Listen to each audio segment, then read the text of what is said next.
Hello everyone, কেমন আছো তোমরা? আমি নিতু আবার চলে এসেছি অনেক দিন পর একটা রেসিপি নিয়ে। তো আজকের রেসিপিটা তোমরা দেখতেই পারছো, মানে আমি করেছি পনির বাটার মশালা, যেটা তোমাদের সঙ্গে আজকে আমি শেয়ার করছি। তো ভিডিওটা একটু লং হচ্ছে, তো স্কিপ না করে পুরোপুরি ভিডিওটা দেখো, আশা করি তোমাদের খুব ভালো লাগবে। তো পনির বাটার মশালা কার না পছন্দ, একটা টেস্টি খাবার, সবারই পছন্দ এটা। তো চলো এটা কিভাবে তৈরি করছি তোমাদের সঙ্গে শেয়ার করছি। তো চলো শুরু করি। প্রথমে মানে কড়াইটা গরম করে 1 চামচের মতন আমি বাটার দিয়ে দিলাম, ওর মধ্যে আমি পেঁয়াজ দিয়ে দিলাম। পেঁয়াজগুলোকে একটু ফ্রাই করে নেব, হালকা ফ্রাই করব।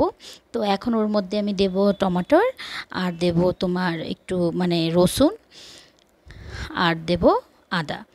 এগুলো দিয়ে এখন হালকা ফ্রাই করব, বেশি একটা কড়া ফ্রাই করব না। আর দিয়ে দেবো তোমার শুকনো লঙ্কা, আর এগুলোকে একটু হালকা ফ্রাই করে সব মিলে বেটে নেব। এখন দেব কাজু, বেশ কিছুটা মতন কাজু দেব, দিয়ে এখন এটাকে ভালো করে ফ্রাই করে তারপরে বেটে নেব। তো এখন এই যে এইভাবে ফ্রাইটা করতে হবে, বেশি একটা কড়া ফ্রাই করব না, এইভাবেই ফ্রাই করে এখন এগুলোকে বেটে নেব। এই যে সব একদম মিক্সির জারটার মধ্যে দিয়ে দিয়েছি। তো চলো এখন এগুলো বেটে নিই। দেখো বেটে নেওয়ার পর এইভাবে পেস্টটা করতে হবে, বেশি পাতলাও না আর বেশি একেবারে গাঢ়ও না, এইভাবে পেস্ট করে এখন আমি কড়াইটায় গরম করে বেশ কিছুটা একটু তেল দিয়েছি। তেল দেওয়ার পর 2 চামচের মতন বাটার দিয়ে দিয়েছি, আর দিয়ে দিয়েছি গরম গোটা মশলা, তোমার দারচিনি, এলাচ, লবঙ্গ এসব দিয়ে এখন এর মধ্যে শুকনো মশলাগুলো দিয়ে দিতে হবে। 1 চামচ ধনের গুঁড়ো, 1 চামচ জিরের গুঁড়ো, 1 চামচ তোমার হলুদ, আর হাফ চামচের মতন কাশ্মীরি লাল লঙ্কার গুঁড়ো দিয়ে, আর নুন দিয়ে এখন ওই পেস্টটা এর মধ্যে দিয়ে দিতে হবে। দিয়ে এখন ওর মধ্যে অনেক লাগা ছিল, তার একটু জল দিয়ে ওগুলো সব দিয়ে দিয়েছি। এখন এটাকে একটু ভালো করে ফ্রাই করে নিতে হবে, জিনিসটা ভালো করে কষে নিতে হবে।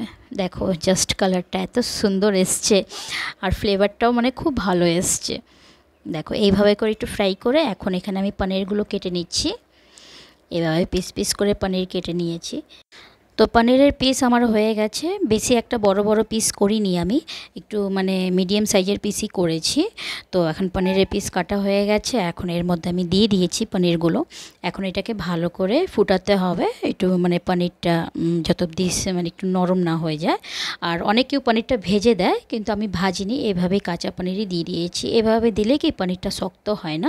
তো এখন আমি ঢেকে দিয়েছি, পনিরটা যত অবধি একটু নরম মানে একটু সিদ্ধ মতন না হয়ে যায়।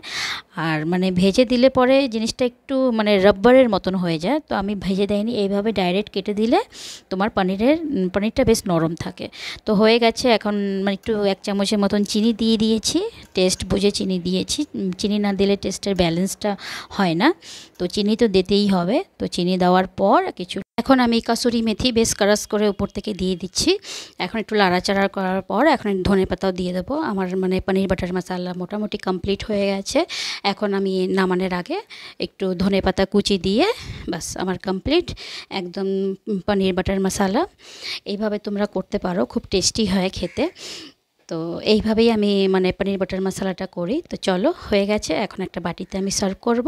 কমপ্লিট আমার পনির বাটার মশলা।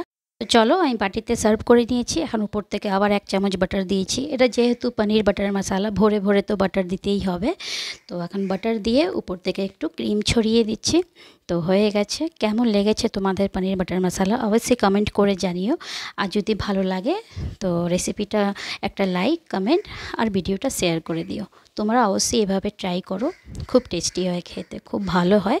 তো দেখো মানে একদম বাটারটা পুরো মেল্ট হয়ে গেছে। তো চলো দেখা হচ্ছে নেক্সট রেসিপি নিয়ে। বাই।